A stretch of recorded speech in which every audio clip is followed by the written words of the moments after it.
Hey YouTube, it's Marquita, and I know it's been quite a while since I've given you guys an update or made a video, and there's a reason for that, and that is exactly what this video is for. I do want to preface this video though by saying YouTube for most people is a choice.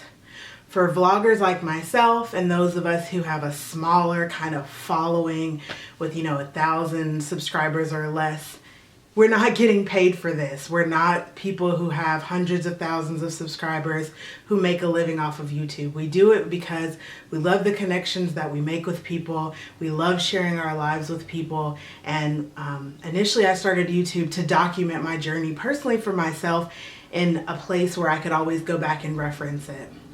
With that being said, when a YouTuber disappears from YouTube, it does not mean that they have disappeared because they could care less about updating you on their pregnancy journey or their trying to conceive journey, or that they make promises that they can't keep. Sometimes terrible things happen to people in their lives. Sometimes things shift, they change, people's lives get busy and they don't have the space and time to update. Unfortunately for Krista, Riley, and I, we've had an unfortunate turn of events. And I've received recently some incredibly rude comments from people who have basically stated that we just left everybody hanging and we're never going to come back and update them. What's the deal? They're constantly checking on my channel and why haven't you? It's kind of like a badgering thing. And what I'm going to tell you is next is going to really explain why that is so incredibly rude and why it's so incredibly hurtful for people to assume that you just don't want to come back to YouTube. So for those of you who watched Something Beautiful Happened Today, or I can't remember the exact title of the video, it was our pregnancy announcement saying that we were expanding our family, we're having another baby. When I uploaded the video at the time, I was probably about 14 weeks. I didn't decide to film my entire trying to conceive journey or my early pregnancy journey because frankly I was very busy at the time. I was in school, I was doing midwifery internships, I was in clinic all the time, and I was just really trying to figure out how to navigate having hyperemesis and how to have some semblance of a family home life and still get time to eat, sleep, and breathe and live and all the other things that a regular person has to do, but that a pregnant person has to do even more.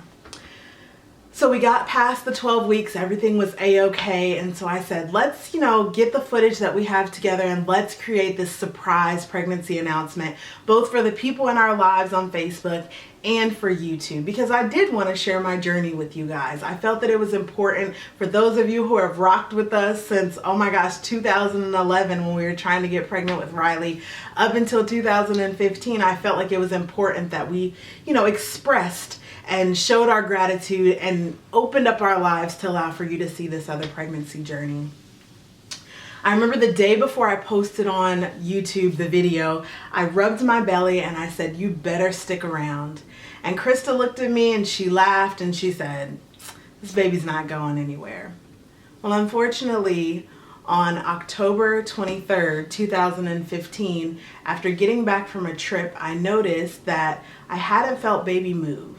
And Riley typically would ask to listen to the baby's heartbeat every day, every other day, whenever she would get the feeling to do so. But this particular day, she was very adamant about wanting to listen to the baby's heartbeat. So we get out the Doppler, we get out the gel, and I go searching. At this point, I'm 17 weeks. I'm 17 in 3 days. I should definitely be hearing a heartbeat, but there's silence. I start to freak out just a little bit, but Krista concludes that it just must be the Doppler batteries. And so I, try to push the thought out of my head and I go to sleep for the night. The next morning, and let me make a correction, that all happened on October 22nd. So the morning of October 23rd, I get up and I break out my professional midwifery Doppler. This one I've spent good money on it. There should be nothing wrong with the batteries. I break out the gel and I go to searching and I find nothing. So I freak out. I call my midwife. I tell her, I'm a midwife, you're a midwife. At 17 weeks, I should be able to hear something. I know that the baby can't be hiding that much. I've searched in every quadrant of my belly. I can't find the baby. She tells me, come in immediately. So I come in, she squeezes me in between patients, and she searches and she searches. And 10 minutes goes by and 12 minutes goes by. And the tears start silently just kind of creeping out the sides of my eyes. And she says, I can't find the heartbeat. At this point, I'm thinking, no, there's no way. I was just sitting in the waiting room. I just drank lemonade. I know I felt the baby move. This has to be a mistake. She calls up one of her OBGYN attendings and says, I have this client, 17, almost 18 weeks pregnant, can't find a heartbeat. Can she come in? They tell me if she can get here in the next 30 minutes, we can get her in for an ultrasound. I get in my car and I can't stop the tears from flowing because as a midwife, I know what this means. I get in my car. Krista at the time had been at work. She couldn't take off any time off work for the day because she was planning on saving up all her time for later on in the pregnancy for appointments. So she couldn't be there. I called her and I was frantic. She can't find the baby's heartbeat. I have to go get an ultrasound. I have to be there in 30 minutes. Can you meet me? She says, I'm leaving right now. She tells her boss, I have to go. Figure it out. Somebody else can figure out how to put the rest of this airplane together. I'm out of here. She gets on the highway, but she works 45 to 50 minutes away from where the doctor is. So I get in the car and I hear a gospel song that comes on my Neo Soul station, which never happens. And it's almost like this sign for me, not of hope, but to prepare myself for what's coming next. I get into the doctor's office and they're getting ready to close. And I tell the ultrasound technician, my wife is on the way. Can you please just wait a few more minutes? She says, I've already stayed as late as I can today. I need to just hurry up and do this scan. I look at her with like this crushed look on my face thinking, what if my baby isn't alive? What's gonna happen if I'm in the room when I'm by myself and you wouldn't just wait a few minutes? I call Krista on the phone. I tell her they can't wait. Can you please just be on the phone with me while they do the scan? She puts the gel on my belly and puts the wand over, and I look over and she's searching and she's searching and she's silent. And I ask her, you don't see a heartbeat, do you? And she whispers, no. I completely come apart at the seams. This isn't baby number 1 for me. This isn't baby number 2 for me. I have had 3 miscarriages, 1 infant die, and now I've had what they like to call a second term miscarriage. Fuck that. Excuse my language. I carried this baby in my womb and I felt it move around. This is not a miscarriage. I know what a miscarriage feels like. This is not a miscarriage. I ask her, in my disbelief, the question that comes out of my mouth after she says there is no heartbeat, I say, can you tell me the gender? This was supposed to be our surprise baby. With Imani I found out, with Riley I found out. This was baby number 3. I wanted to be surprised. So when this baby was received into my arms, I could look down and exclaim what this baby was gonna be. And she tells me, it looks like it's a boy. We wanted a boy so bad. But I was convinced that I was so sick that it was another girl. Krista at this point is on the phone. She's completely silent. And she needs directions how to get up to the room, the clinic that I'm in the hospital or in the office. And I'm able to just figure out how to tell her how to get to where I am. And when she comes in the room, I completely lose it. And she has to hold it together and be strong for me because she can't break apart because I'm falling apart. The doctor comes in and very nonchalantly explains to me that I have to give birth to this baby because it's not, in fact, a miscarriage that will pass naturally. It is a baby that's big and has bones and cartilage, and there's a bag of waters, and there's all these other things that have to be taken care of, and I can't allow for the baby to just live inside of me until my body decides to pass it. I have to be induced the next day. He asked me a little bit about my pregnancy history, and I tell him that this is baby number 5 that has died. And he tells me, "You have really bad luck, don't you?" And all I can say is apparently I do.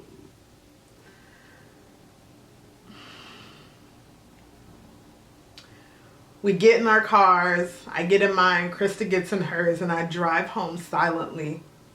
I swear that I feel him kicking, still inside of me. I swear that it's wrong. It can't be true. My baby isn't dead. He can't be dead. This is all a bad dream. I'm gonna wake up. The hospital calls me and says, "We have your induction scheduled for first thing tomorrow morning, but we'll need you to call us at 7 a.m. to know when you need to come in. And if anything changes, we'll call you." Riley gets picked up from school, and she asks to listen to the baby's heartbeat. We already know she has such a connection with her sister who has passed away, and I have this deep feeling that she had a connection with this baby, and she knew that something was wrong. We have to tell our 3-year-old that her baby brother or baby sister is dead. And she understands and she cries, and I, as a mother, having to tell your child that the baby sister or baby brother that she hoped for and wanted so badly is dead is one of the hardest things I've ever had to do. That night, Krista and I get no sleep. We toss and we turn, and I think about the journey that's ahead of me the following day. I call those who I love and I deem really important to me, and I shut off my heart so that I can tell them that our baby has passed away and I have to deliver him tomorrow. Those who are far away send me condolences and love and say that they wish that they could be here for me. Those who live locally vow to be at my side every step of the way as long as I need them there. The next morning, we get up, we get Riley ready for school to get ready to drop her off, and the plan is just to head straight to the hospital. But unfortunately, it must have been a full moon or a storm or something, but so everybody else and their mother is having a baby. A live, breathing, kicking, screaming baby, and here I am with a baby who is dead inside of my womb, waiting to give birth. My induction is put off 3 times in that morning before I'm allowed to come in around noon. I tell the nurse, "Can we check one more time? I swear I still feel this baby kicking and moving inside of me." She calls in the doctor, and the doctor happily obliges. And as we look, we see there is no heartbeat. This is actually gonna happen.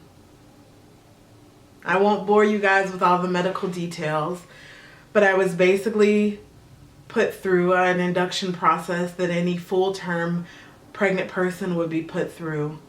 I was given a pill in my cervix to soften the cervix, and then I was given every 2 hours or so they gave me more pills, both orally and vaginally. This came with a very unpleasant side effect of giving me diarrhea in addition to making me feel like I needed to vomit, which was incredibly cruel.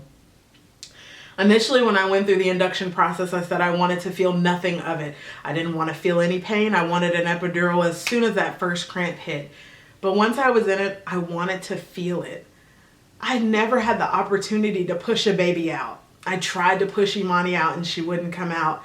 I tried to have a VBAC with Riley and it didn't happen. And I always said to the baby, this particular baby, I said, "You are going to come out vaginally." And when I was laying in the hospital bed, I said, I want to feel this. I don't want to be numb. I want to be present in my body, and I want to feel every emotion that is coursing through my veins right now. The anger, the rage, the sadness, the happiness, everything that I'm feeling, the vast array of emotions. I want to be here for it. I don't want to numb myself. In the early parts of the induction, Krista and I watched American Horror Story to distract our brains.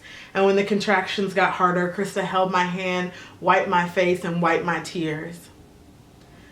On October 24th, at about 1 a.m., I felt my water break. The nurses said that it wouldn't be much longer after that. My cervix was nice and ready, and that when I felt the urge to push, I could push. About an hour or so after that, I felt the urge to push. I bared down and I birthed our son, Grayson Malcolm. He was 2 handfuls of baby, I like to say. He was beautiful, he was perfect, but unfortunately he had his cord wrapped around his neck 4 times. I remember so many times as a midwife telling my clients, cords wrapped around necks mean nothing. They happen all the time. We just unwrap babies when they come out. The irony to see my sweet son be wrapped in his cord 4 times, and that being the reason why he passed away. Krista and I spent the whole following day with Grayson.